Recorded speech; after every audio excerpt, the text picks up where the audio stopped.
Hello everybody, my name is and welcome to a brand new Let's Play series Hearts 4, not Kaiserreich.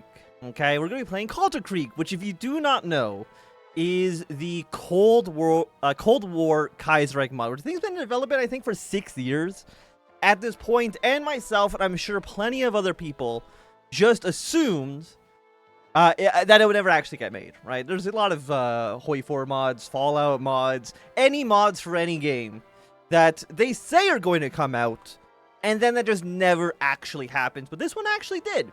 So there is, it's out today, July 4th.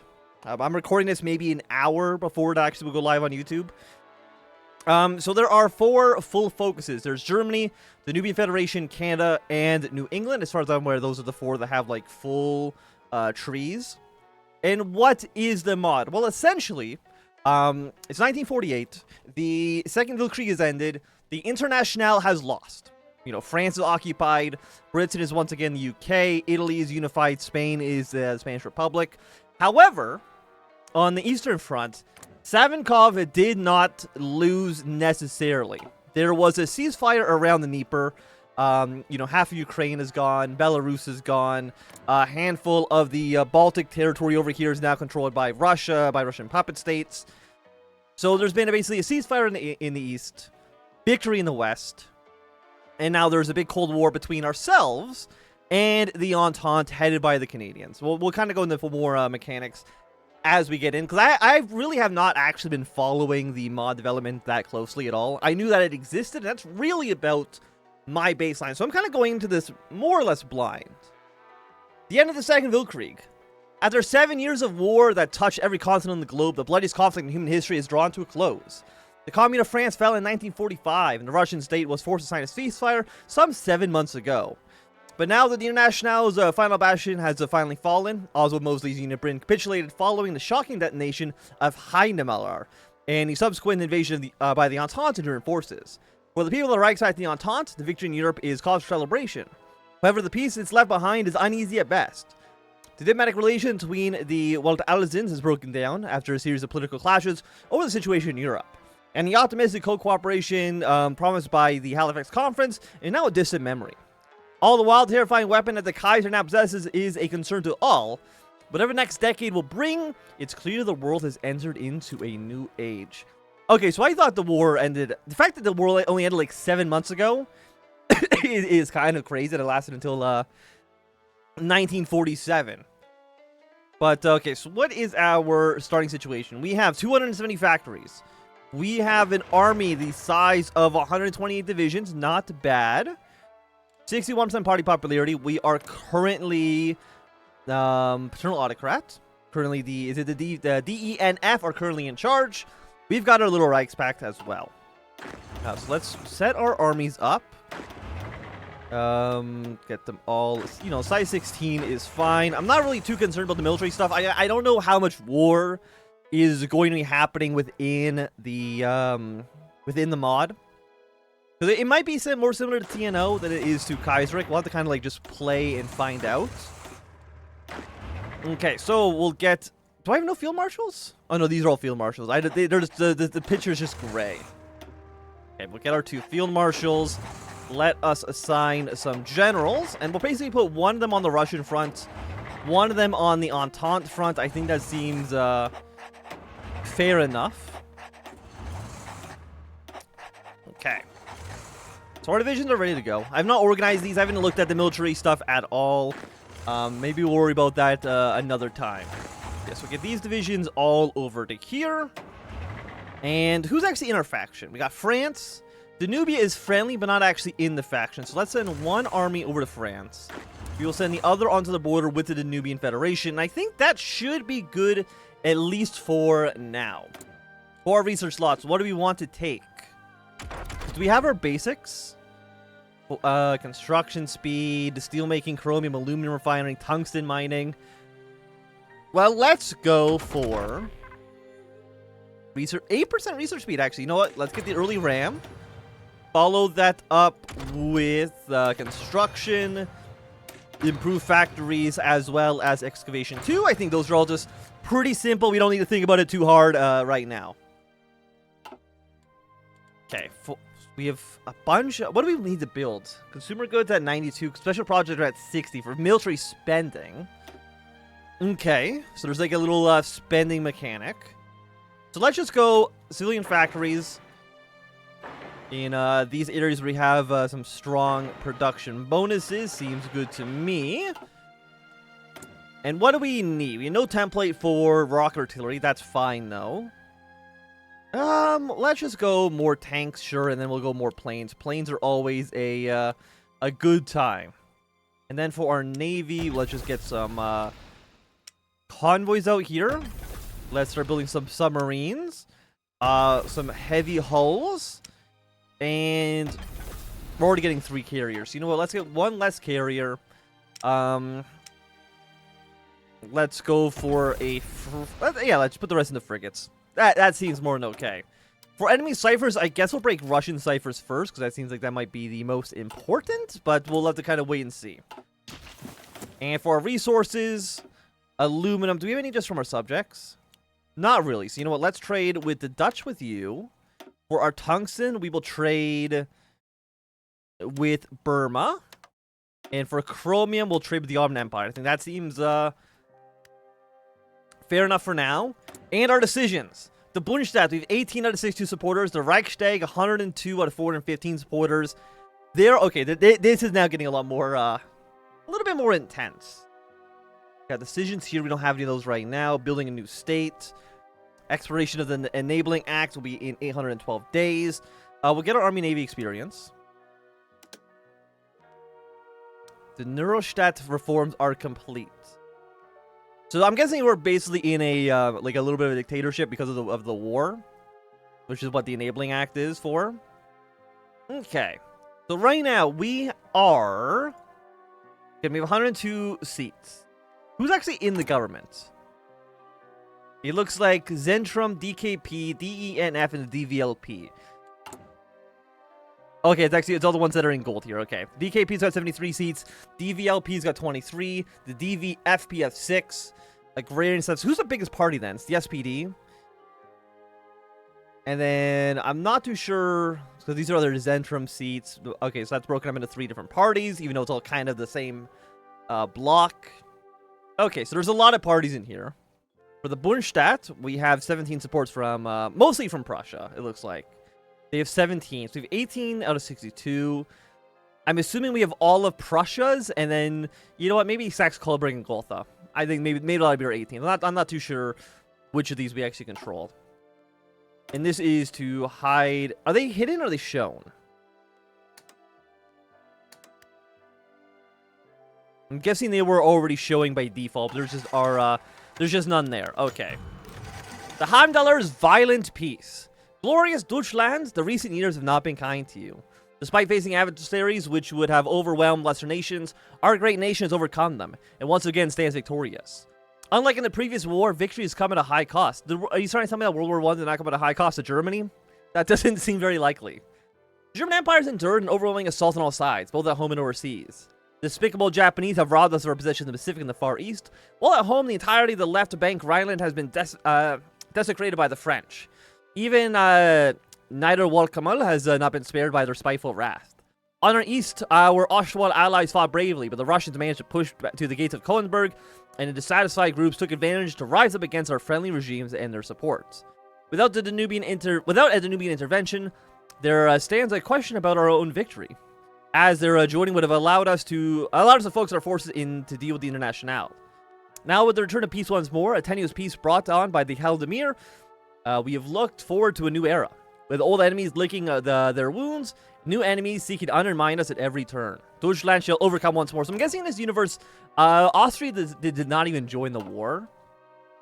And also, before we actually get into this, I was looking at the map modes, and I did notice that there is now an alignment. So there are basically 2 factions right now. There is the Entente, and there is the Reichspakt. I'm assuming more, and there's also the Japanese, okay. So you see over here, like Japan. They're a member of the Greater East Asian Prosperity Sphere. You know, Laos is, Vietnam is. All these countries are part of the GEAPS. But if you look over to in southern India, this country is not actually a member of the Prosperity Sphere. They have political ties to it, right? So that makes them a little bit different. So, you know, similar to us, you know, we got the Reichspakt, you know, Ukraine's in the Reichspakt, but Sweden has economic ties. Danubia has defensive ties. And Bulgaria has political ties. So these different countries have different relationships to us. And the same with, you know, the Entente. UK is an Entente member. Spain has political ties. Norway has political ties. Pacific states have political ties. So there's different, like, kind of tiers to alignments. Now, Russia, I'm assuming at some point Russia might get their own, they might get their own system as well. They're still very much wounded from the war. The German Empire of 1948. Deutschland, standing at the top of the world, has taken everything her enemies thrown at her and more. After the Dirksen government fumbled the nation into Black Monday, the Kaiser's will prevailed and a new government under Reichskanzler Kurt von Schleicher was formed. The excellent and decisive leadership of the Red General, who led the formation of the Deutschland Einheitsfront, the DENF, the German National Unity Front, which centralized decision-making outside of the Bundesrat and the Reichstag. With the tightening war executive under the Enabling Act, the tides turned and once more Deutschland vanquished her enemies. Reichskanzler Schleicher unfortunately is no longer with us. The stress of wartime leadership was taking her toll, and his health ultimately betrayed him before he could see the victory of his policies. His longtime protege, Ferdinand von Bredow, succeeded him into the position of leader of the DENF, and thus the Reichskanzler. With that ascent to the highest post in the government, he finished what the chief started. Now he stands at the helm of the government whose continued existence depends on the wartime emergency legislation, and there are questions as to when that will expire. Well, it's supposed to expire very, very soon. Okay, there's actually a lot of stuff in here. Support. Gather support from Lorraine. Gather support from all of you. Political power is more than 9. I will just simply not look at this right now. But, you know, it'll probably end up being important. Let's just turn off all of those notifications for now. And we are making... What are we making that's outdated? The wartime fighter... I guess we replace you then with the Weltkrieg-era jets? Is that better? Looks like the answer is probably yes. Okay, fantastic. So right now we're beginning reconstruction. Consumer goods will be at 10%. Stability goes by 0.1. Factory repair speed's good. Are we repairing anything by default? Yes, a lot of stuff in the Rhineland has been blown to hell, which I guess is not too surprising. But again, you gotta remember that... anything that repairs automatically. You don't actually need civilian factories for that. So I don't know. Will the repair speed actually modify that? Because I thought the 1% was just kind of like a flat number, but maybe it's not. But reconstruction will finish very, very soon. And then we have the Reichspress reform. We've got the expansion of the I'm assuming the secret police. Iceland declares its independence from Denmark. So we can continue demobilizing the economy. The Russia General will become less supportive of the current government. We replace parts of mobilization with civilian economy. Military spending goes down by 10%. So it does free up some factories for us. New industrial towns, urban revitalization. Let's go with, you know what, why not some new towns? Now, again, they are 70-day focuses, but, you know, we're getting like 6 civilian factories off that, so... And we're getting, you know, the super goods, stability, construction speed, a lot of good stuff off of that. So I guess 70 days is an okay price. Brutal reprisals in Algeria kills thousands. After protests and liberation of the Algerian people in Africa, as the French are liberated in Europe, the city of Sétif in eastern Algeria erupted into violence as the French Foreign Legion was sent in the city and the surrounding region. Once there, they committed brutal reprisals against the local population, slaughtering thousands of Algerians in retaliation. Well, is France going to be able to hold on to their territory? Because they have colonial unrest. Return to the mainland. That lasts until 1951. Road to recovery. Political deadlock. Well, we'll see. Wilhelm III opens the 1948 Reichstag. Though a currently neutered institution, the Reichstag is still the constitutionally important part of Germany. While everyone knows that the Deutsche National Einheitsfront is currently running the country in all meaningful senses, the legislation that allows them is still mandates from the Reichstag. Today, as he met with the members of the Imperial Diet, Kaiser Wilhelm has formally opened the 1948 Reichstag to the round of applause. Though the enthusiasm from some sections of the assembly were rather muted compared to that of the DNEF men. The SPD deputies were in the back, mildly rancorous since their fall from grace, corresponding with the rise of Germany's fortune in the war, and the Kaiser has never seen eye to eye with their politics anyway. Happy New Year. There's a lot of, I guess this is why they allow you to hide and show this. We gain temporary support, so it looks like we're kind of trading.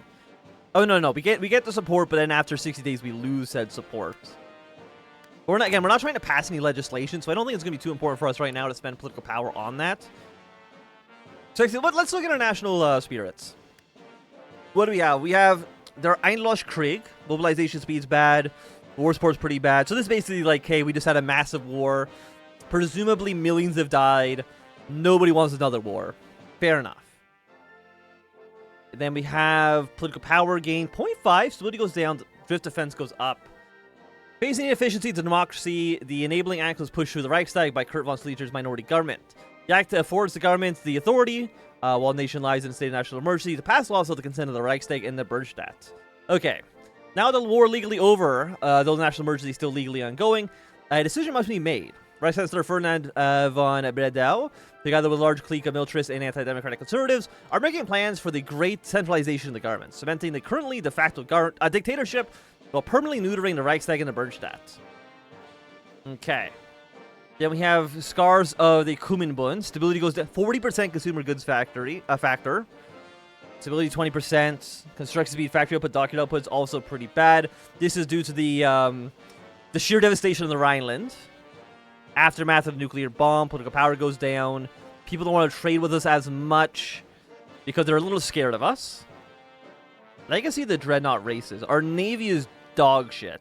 Williams II, pathological obsession with an even larger battleships, left the high seas fleet ill-prepared for a deal with the modern realities of naval warfare.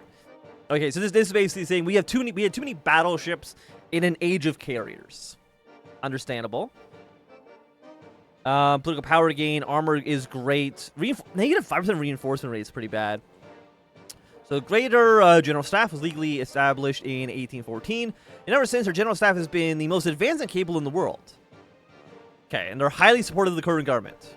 That'll probably change if we start to lessen the power of the current government. The reconstruction now begun. Fantastic, and we're a Middle Europa member. Fair enough. That actually might be the same modifiers as the base game. I'm not 100% too sure, but either way. I think we're mostly happy with where we're at. Okay, so let's draw some offensive lines again. Not that it really matters too much, but you know, it might just be nice to have them regardless. You know, you build up a planning bonus. The planning bonus is nice, and I'm excited to get these extra military factories. Reich Chancellor von Bredau speaks.